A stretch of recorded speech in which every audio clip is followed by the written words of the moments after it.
More moves are coming for the New York Knicks as a report has revealed that New York is not done making moves and improving their roster throughout while also having to navigate that second apron with multiple players being linked to this team, with one of them definitely going to be signed, while the Knicks are also looking at veteran options, specifically re-signing a key player in last year's playoff run, and we're going to break it all down. What's up, guys? Welcome back to Knicks Digest. It's Chris here, and we're going to jump right into things as always. And if you're part of that percentage, that 69% that's not subscribed, we have the latest and best New York Knicks updates that you do not want to miss out on, so make sure to subscribe. We're making videos every day, have those post notifications on, and let's jump into the video and talk about all this, as Leon Rose and the New York Knicks are not done making moves yet. Now, the Knicks had an active start in the first 3 days of free agency. On June 30th, they brought in Jordan Clarkson. The next day, they ended up bringing in Guerschon Yabusele. And the following day, they hired Mike Brown as the team's head coach. The Knicks have been active this offseason, and the path was pretty clear for this team, especially after firing Tom Thibodeau. It was clear what the Knicks had to do. They had to hire a head coach like Mike Brown who would use the bench, which he is expected to do, as Mike Brown usually does. And then on top of that, the next thing you have to go out and do is get that bench improved. The Knicks bench last year, there's been a lot of confliction on whether it was bad or just it didn't get used. I think it's a bit of both. I think the Knicks did have a weaker bench than most of the other teams that were contending, and definitely of the final four teams in the playoffs. The Knicks certainly had the worst bench of any team that made the conference finals. They needed to improve that bench unit. They had to go around the parameters and just improve the team. And so far, they've done that. They brought in a guy in Jordan Clarkson who's averaging more points than the entire Knicks bench last year. And they brought in Guerschon Yabusele, who's an 11-5 guy shooting 38% from three, who's going to be excellent on both sides of the ball for this team moving forwards. So the Knicks' start to this offseason has been good, especially adding Mike Brown, who does fit well for this team. However, there's more moves that are going to be made for the Knicks. As it was mentioned by Yossi Gazlan, the Knicks would need to sign a rookie minimum like Mohamed Diawara or James Naji to make it all fit under the second apron.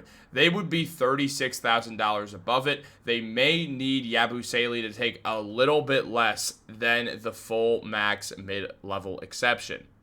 So for where things stand now for this Knicks team, we are going to see another player get signed, and it's likely that it will be Mohamed Diawara or James Naji. Now, I do believe it's going to be Diawara. The Knicks just selected Diawara with the 51st overall pick in the NBA draft, and he is viewed as a project pick, but he's someone the Knicks clearly like. Also, he's a little more versatile than Naji. Diawara can play a few different positions. He likes to handle the ball. He can play the small forward. He can play the power forward. In theory, he could probably play a small ball center role as well. But he really is more of a forward who has a ball handle, and the Knicks saw that and said, this guy is worth the gamble. Now, the Knicks need to add one of these two rookies onto that contract, and considering they do have Karl-Anthony Towns, Mitchell Robinson, Ariel Hukporti, they have a chance to either add another forward to this team who's versatile, or you go and add James Naji, a complete rim runner who in a lot of ways just has a very similar style to Mitchell Robinson, who would give more center depth. But then you have Mitchell Robinson, Ariel Hukporti, and Naji. All three of them can only play center. Meanwhile, you then look at having Guerschon Yabusele, who's 6'8", but he can hold his own at center. And obviously Towns can play center, as he did for the majority of last season. So what we're seeing is a team that effectively has already four guys who can play that center spot. And if you add on Naji, who can only play center, you have three guys who are just pure centers and nothing else. This Knicks team is versatile thus far.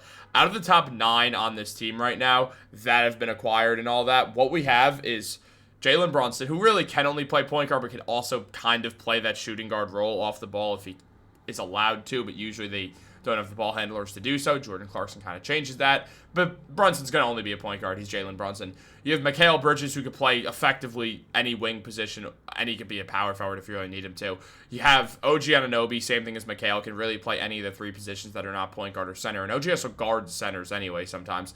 On top of that, you have Josh Hart, who again can play any of the three positions that aren't point guard or center. You then go to the bench. Deuce McBride can play point guard or shooting guard. Jordan Clarkson can play point guard or shooting guard. Mitchell Robinson is a pure center. And then on top of that, you have Gershon Yabusele, who can play power forward or center. So it's a versatile team thus far that does need more wing and forward depth than big man or guard depth, if you ask me. And for all those reasons, I do think it makes the most sense for the Knicks to bring on Mohamed Diawara. But both guys are interesting pickups here. Now, when we look at the Knicks cap table, we're obviously going to have to make that a little bit bigger. Again, shout out Goslan for this. We look at everything that's going down for this team right now, and right now they're slightly over that second apron, but that is not going to last. They are going to get under it through that rookie minimum deal, so that will have an impact on things. And then you go and you look at Diawara's numbers, and he put up 5.8 points in his most recent season when he first really started getting minutes at 19.6 per game. He also got 3 rebounds in that time and 1.5 assists. The numbers don't jump out. The 3-point percentage at 31 was not great. The field goal percentage at 38 wasn't good. But the EuroLeague is different. It's a completely different ballgame entirely, so the points should not jump out. Everyone averages less points over there. And on top of that, you just look at everything that's gone down. And at the end of the day, he is obviously going to be a project pick, but I personally think he would be worth it if you're the Knicks, if you're just trying to add another guy into this roster just based off the position he plays. Now, you look at James Najee, and Najee put up 5 points in his most recent season, and then before that, he did put up 7.5. He's shown good numbers. His field goal percentage is high. He's got a career 69.5 field goal percentage. He also isn't taking a bunch of shots, but again, EuroLeague, it shouldn't be something that people worry about. He doesn't ever shoot threes. That's not going to be a concern. He's a good shot blocker. He gets his steals. He's a good rebounder. He's a very talented player, and he doesn't foul a whole lot either. So Najee is someone who's going to be enticing, and the Knicks will look long and hard. And the Summer League is going to play a massive factor into who we're going to see take that final spot. If one of them severely outplays the other, that player is going to get that spot moving forwards with the Knicks because they have to add someone. It's just part of the rule. However, Goslan did mention that there is another scenario that the Knicks can do. And that is, if the Knicks wait 2 weeks into the season to sign their 13th and 14th players, they'd be able to use one of those slots on another veteran while keeping everyone currently on the roster. This is what they did last year to create extra space below the second apron after trading for Karl-Anthony Towns.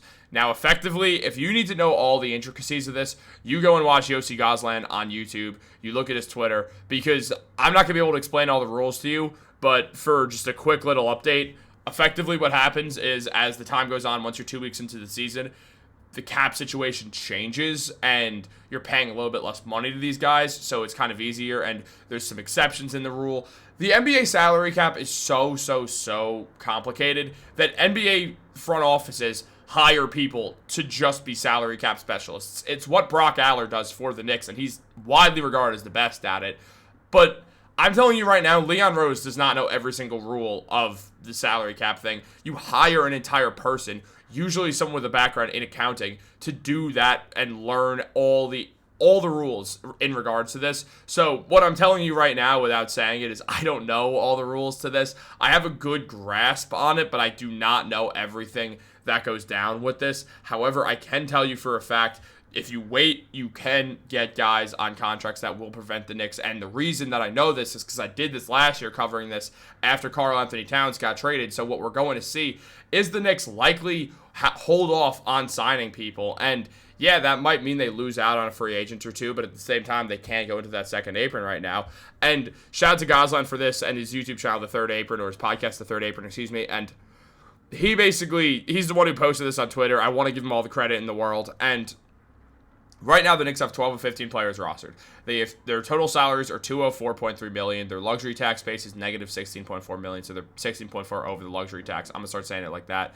Their tax penalty is $30.4 million. The Knicks don't care about that. James Dolan does not care. Their taxpayer mid-level does not exist anymore because they signed Yabusele. Their hard cap is the second apron, so they can't go over $207.8 million. Their second apron space, I didn't almost say apron. Their second apron space is $3.5 million. The first apron restrictions are 100% matching salaries and trades, meaning if you want to, say you want to trade Mikal Bridges, who makes $22 million, for someone who makes $20 million, you can't do that, or you actually can do that, but if you want to trade Mikal, so if you're like, all right, we're going to trade Mikal, this guy makes $20 million, we could do that trade because you're saving money. However, you cannot trade Mikal Bridges for someone who makes any more money. You can't trade anyone if they make any more money than you whatsoever, not even $1. Like, it's just not allowed. So there's that issue. You can sign and trade for free agents. So when you still have the sign and trades, the Knicks can't do that. On top of that, they cannot use trade exceptions created last season. They have to use trade exceptions in the same season. So that does limit you. So if you have a trade exception from last season, it's completely useless towards your salary, and you might as well just waive it essentially and just get the money back at that point, because there's no use for him at all unless you're going to go under that first apron in the middle of the season some other way, and then you're going to use that trade exception, which is only really going to happen if you're a tanking team anyway. So if the Knicks have any trade exceptions from last year they didn't use, they might as well just let it go. You just waive it off your team so you can save the money. And they don't. So it's not even something that we have to be concerned about. But those are the first apron restrictions. Now, just looking at all this again, to break it down, these are the teams right now from a few days ago that were over it. The Knicks are still in here. And again, you just have to match salaries completely. Your taxpayer mid-level exception, instead of being at $11-12 million, it's at $5.7 million. You can't sign and trade for free agents, as we talked about. We can't use these trade exceptions. We already broke all this down, but essentially, it's harder to make trades because you can't do sign trades, so it's harder to acquire players because you have to pay them less money because the taxpayer mid-level exception gets basically cut in half, or does get cut in half effectively, a little bit more than half actually. And then you just can't use those trade exceptions, so it's harder to trade that way. You can't sign and trade, so it's harder to acquire players that way. And you have to match the salary. Someone's making $25 million, you got to trade for someone making $25 million. Or if you're trading two people that equal up to like $47 million, you got to trade for two people that equal up to $47 million. It's just to prevent teams from getting too good and finding loopholes in order to have a lot of success. Now, the Knicks, they still want to go out and add free agents. This video is running long, so we're going to push through this real fast. But the Knicks are still looking at veteran free agents. As Ian Begley said, I believe the Knicks do want to add another veteran free agent. To do so, they need to sign a player to a rookie free agent deal and trim around $36,000 in team salary. This theoretically can be done if Yabusele takes slightly less than the taxpayer mid-level exception, as we know. If Yabusele has the full mid-level exception, the Knicks would need to shed salary via trade to get under that second apron. As noted earlier, they have had interest in bringing back Landry Shamet. Shamet also has interest from contenders in both conferences. Last year, Shamet averaged 5.7 points, 1 rebound, shot 40% from the field, 47% on corner threes, and 46% from the field in general. 40% on threes, not 40% from the field, excuse me. Obviously trying to push through this kind of fast. But I want Shamet back. I would love to have Landry Shamet. I'll be sad if he's gone. At the same time, if you can't get him, I expect the Knicks to look at a guy like a Seth Curry or something. They are going to look for a pure shooter no matter what. So keep your eye out for that. We'll see what happens. Like this video, subscribe, turn on post notifications. I hope you learned a little bit more about how the first apron works as well. The goal when I make videos like this is to try to teach people more about how the salary cap stuff works. I know it's really complicated. I know it's insane, but all of the stuff that's been made recently is to prevent super teams from getting too good, effectively stopping what happened with Steph Curry, Kevin Durant, and the Golden State Warriors back 10 years ago now. That was 10 years ago. 9, but still. Life goes fast, man. Enjoy it. Enjoy this summer. Have a great day. Go Knicks.